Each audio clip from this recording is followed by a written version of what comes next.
Right, lift you up a banner upon the high mountain. In other words, exalt the word of Yahweh Bashem Yahushai in America. Bring it out. Break it down. Explain it to them. Let them know what's going down. Let them know what's going to happen. What did the prophets do in the ancient world? Somebody get Jeremiah 28. What did the prophets do in the ancient world? They would prophesy against kingdoms. They would prophesy against nations. They would prophesy against their own people and tell them what's coming.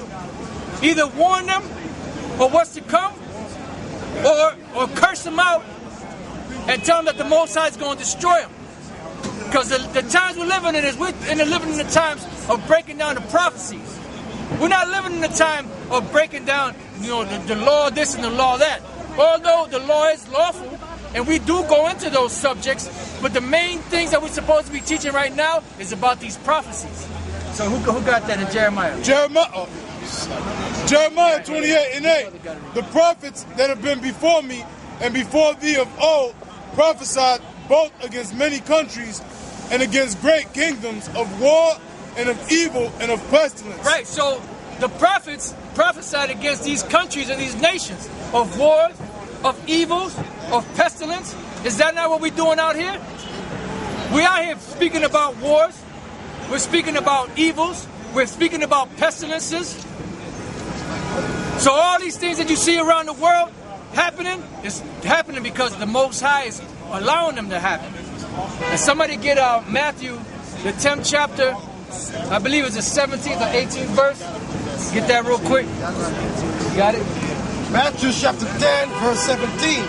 But beware of men, for they will deliver you up to the council, and they will scourge you in the synagogue. And ye shall be brought before governors and kings for my sake, for a testimony against them and the Gentiles. Read that again. Read a little stronger. And ye shall be brought before governors and kings. Right, so it says, you shall be brought before governors and kings. Now this is Yahushua speaking to the disciples. We're reading the same thing in the book of Isaiah, the 13th chapter. So read it again. And it says, and ye shall be brought before governors and kings for sake of the testimonies against the Gentiles. Read it again. And ye shall be brought before the governors and kings for my sake. For my sake, go ahead. For a testimony against them. For a testimony against them. Go ahead. And the Gentiles. And the Gentiles and the nations. So how can we be bringing a judgment against the nations, but the nations can be saved? So we're bringing this judgment. We're going to be brought before kings and governors for the Lord's sake. And when we go before them, we're going to bring a testimony against them, which the testimony is being brought out right now, that America is going to be destroyed by thermonuclear destruction. And they'll say, why? And then you could just say, why not? Look at all the evil and wickedness that's going on in this society. They're really trying hard to get this same-sex marriage passed in the federal government. Because once they pass it in the federal government and make it the law of the land, pretty much every state has to accept it. So every state has to accept being that homosexuals can get married. Faggots and lesbians can get married. That's wickedness right there in itself. That's one of the reasons. That's the main reason why the Most High destroyed Sodom and Gomorrah. Now the Most High said that Sodom and Gomorrah was set up as an example for those that afterwards should live ungodly. So if that was set up as an example of how not to be, and the Most High destroyed them for it with fire out of heaven, then why would you follow? Why would you want to be a faggot again?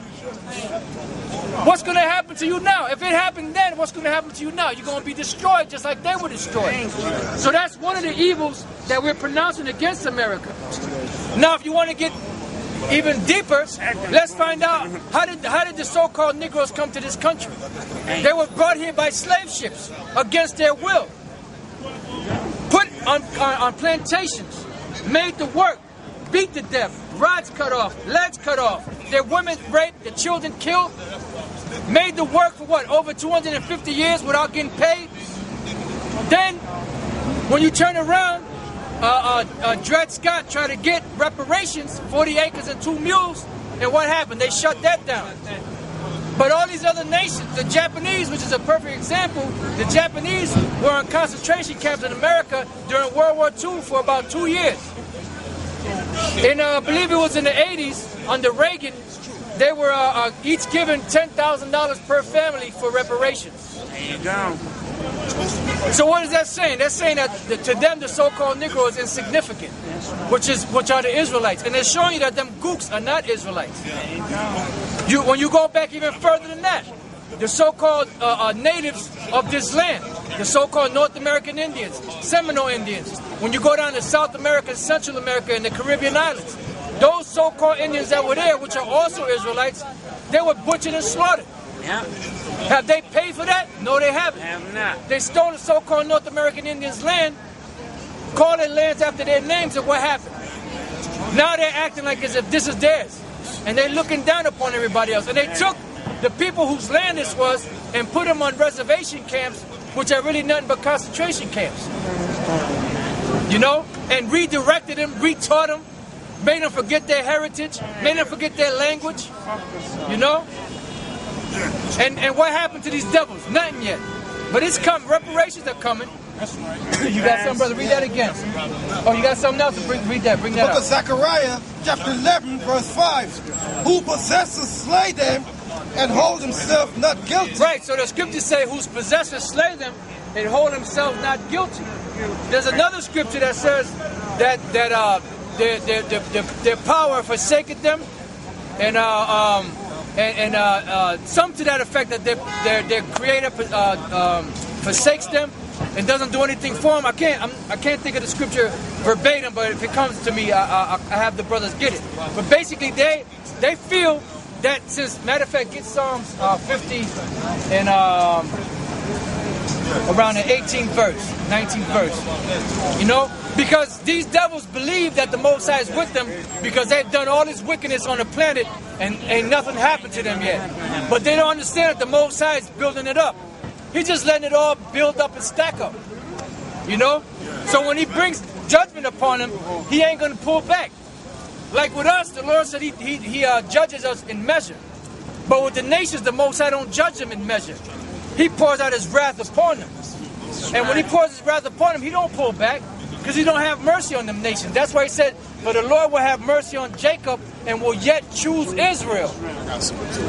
All right? So read this real quick, and then where you at? Psalms 50, go to the point. Just go straight to the point, 21. The book of Psalms 50, verse 21. These things has done. Matter of fact, I'm sorry, read up 19. Thou givest thy mouth to evil, and thy tongue frameth deceit. Thou sittest and speakest against thy brother. Right, thou sittest and speakest against thy brother. Who's Esau's brother? Jacob. How do they speak against us? By try to bring curses to the Most High against us. They make Jake go off, eat abominations, and then they turn around and blame us before the Most High. That's what the scriptures say. Who's the accuser of thy brethren? You know, who accuse you day and night before the Most High. So go ahead. Thou slanderest thy own mother's son. Right, thou slanderest thy own mother's son. Because they'll be quick to call you a nigger, a spick, a spook, a wetback, a coconut. You know, they don't have no qualms with that. They don't have no problems with that. You know, a beaner and all kind of shit. All kind of abominations. They'll call you. You know, and they'll slander you. They'll demean you. They'll call us monkeys. You know, they'll call us all kind of stuff. You know?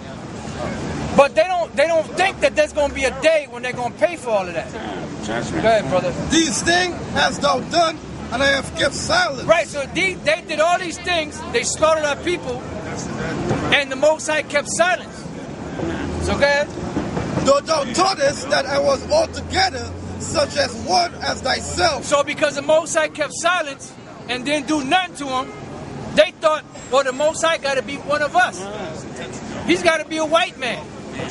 That's why now they paint him as being a white man. You know, because they figured he got to be white, because look at what we did to the so-called Negroes and natives of this land, and nothing that happened to us. He got to be one of us. But they don't know the Most High sitting up there laughing at their ass. He got something in store for these devils. He's just building them up, just like he built up Pharaoh. He gonna bring them down. Okay, real quick, this is on Nahum chapter 1, verse 3. The Lord is slow to anger and great in power, and will not at all acquit the wicked. So the Most High is not gonna acquit the wicked. Who's the wicked? Esau, the so-called white man. He's not gonna acquit these devils. You so-called white people, and not just you so-called white people, you East Indians, you Chinese, you Japanese, all of you, you Arabs, you are gonna get a piece of it, man. You so-called Jews, you fake frauds, you phony Jews, you are gonna get it, man. None of you gonna escape. No. None of you are gonna escape. You are gonna get it. Not one of you is gonna escape. Matter of fact, somebody get Jeremiah 30:16. Finish that up, brother. Okay. Nahum 1 and 3. The Lord is slow to anger and great in power, and will not at all acquit the wicked. The Lord hath his way in the whirlwind and in the storm, and the clouds are the dust of his feet. Right, and when this thing come back around, when they pan all those cities, destroy, just try to get a shot of that. See, they showing you that this place is gonna be destroyed. But the thing about it is that they'll show you, like, after the destruction, there's still certain buildings.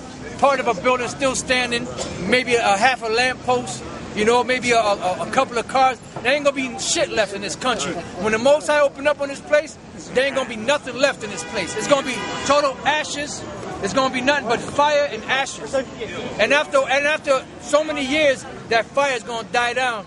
But this place is gonna never be inhabited again by human beings. You know, and that's something to look forward to, man. Because it's about time for this place to go down. You know?